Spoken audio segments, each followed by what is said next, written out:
नमस्कार। मैं आप सबकी अपनी दोस्त आयुषा, मुंबई महाराष्ट्र से। मैं आप सब लोगों के लिए बेहद नई हूँ। आज मेरा सेकंड ब्लॉग है आपके साथ। मेरे साथ आपके अपनेपन के पहचान की मजबूती और गहरे रिश्ते के लिए ज़रूरी है कि मैं कुछ आप लोगों को अपने बारे में बताऊं। तो चलिए कुछ बातें करते हैं। मेरा जन्म पतित पावनी गंगा मैया के किनारे कानपुर शहर उत्तर प्रदेश में हुआ। मैं एक राजनीतिक परिवार से आती हूँ। विधानसभा लखनऊ में थी। माँ का विधानसभा आना जाना था, इसलिए हमारी स्कूलिंग और डिग्री लखनऊ यूनिवर्सिटी से हुई। नवाबों का शहर अवध, लखनऊ। तहजीब, पहले आप। बड़ा प्यारा था वो बचपन। नटखट, शैतानियाँ, ढेर सारी मेरी प्यारी प्यारी सहेलियाँ, वो गलियाँ, वो चाट, कुल्फ़ी फालूदा और हाँ, मुगलई खाना।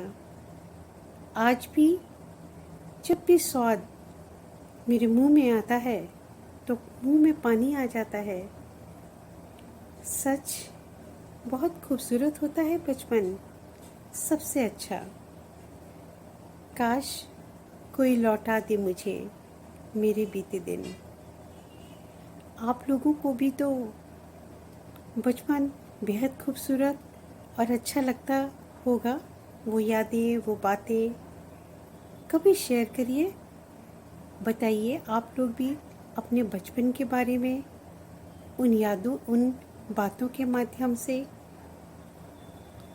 बचपन की यादें जैसे गीली मिट्टी में भींदी भींदी सुगंध जो मन को आनंदित कर देती है। कभी आँखों में नमी तो कभी चेहरे पे मुस्कुराहट ले आती हैं वो यादें।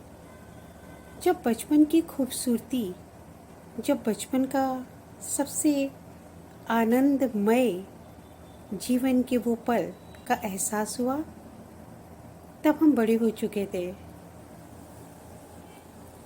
सच तो ये है कि बचपन कभी लौट कर नहीं आता। कोई लौटा दे मुझे वो गुजरा ज़माना, वो प्यारी प्यारी बातें, वो खूबसूरत लम्हा। मेरी ढेर सारी प्यारी प्यारी सहेलियाँ, शैतानियाँ, साथ में पढ़ना, नोट्स बनाना, आज भी मुझे उसी तरह याद है। ऐसा लगता है जैसे ये कल की बात है। दादा दादी, नाना नानी, बुआ, मौसी, मौसा जी, मामा मामी, चाचा चाची और हाँ, पड़ोस के वो अंकल आंटी, ढेर सारी बहनें, भाई। कितना खूबसूरत, कितने नटखट, कितने आनंदित होते थे हम उन सब लोगों के साथ। नाना जी की वो पुरानी बातें, किस्से, कहानियाँ, वो बचपन, वो पल बहुमूल्य थे। हाँ, आप लोग भी बताइए अपने दादा दादी, नाना नानी की कहानियाँ आपने भी तो सुनी होंगी। और इस तरह डिग्री करने के बाद ज़िंदगी में फिर एक मोड़ आया और मैं यहाँ बॉम्बे महाराष्ट्र आ गई। बॉम्बे में मेरी सिस्टर रहती थी, उनका परिवार। मेरे सिस्टर के यहाँ मुझे ढेर सारा प्यार मिला और उसके मैंने नए नए बहुत सारे डिज़ाइनर कपड़े, तब शीतल और रूपम काफ़ी फेमस हुआ करते थे। वो कपड़े मेरी सिस्टर ने मुझे 5 स्टार होटल्स, अच्छी अच्छी जगह खाना पीना और तरह तरह की कुल्फ़ी, आइसक्रीम, स्टाइलिश नई नई चीज़ें खिलाईं। दीदी, जब आप मेरा ये वीडियो देख रही होंगी, मैंने आपसे कभी कहा नहीं, लेकिन आज कहना चाहती हूँ, थैंक यू दीदी, आपके उस प्यार, उस सपोर्ट के लिए। I love you sister. आपको भी वो बातें दीदी याद आ गई ना? तरोताज़ा हो गई? एक बार कह दो sister, I love you, message में लिखकर भेज दो। और हाँ, फिर ज़िंदगी की शुरुआत आगे की तरफ बढ़ने लगी। मैंने यहाँ बहुत तरह तरह की ट्रेनिंग्स ली, इंस्टीट्यूट में एडमिशन लेकर बहुत सारी चीज़ों को मैंने सीखा।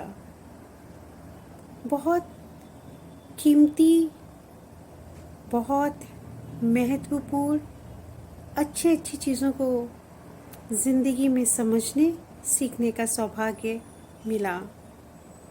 माँ राजनीति में थी तो बचपन में उनके साथ उनके क्षेत्र, जनता से मिलना मेरा अक्सर होता रहा और ये आज भी मेरे मन में, मेरी चाहतों में लगन है।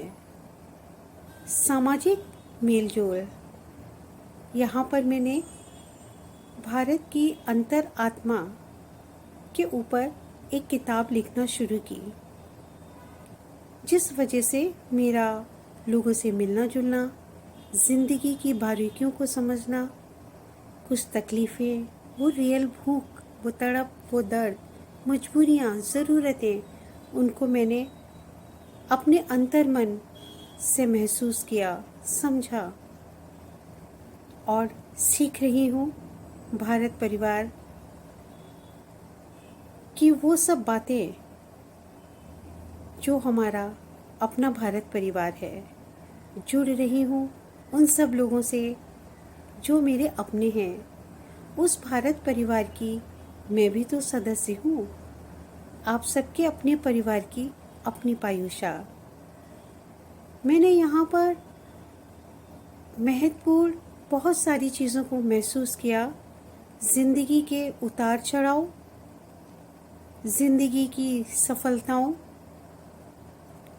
मैंने बहुत सारे उन लोगों को देखा जिन्होंने ये सब हासिल किया।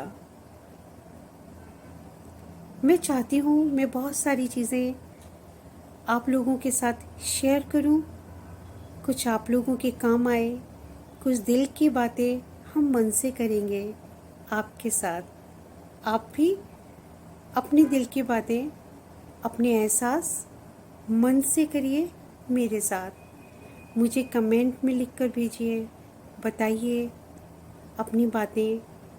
मेरी जो चीज़ें अच्छी लगें उनकी तारीफ़ कीजिए, जिससे मैं और बेहतरीन अच्छी इंसान उससे ज़्यादा बन सकूं।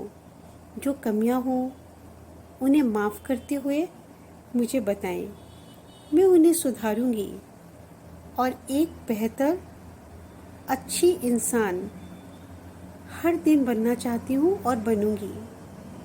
प्रेम, करुणा, साथ सहयोग, अपनापन निभाना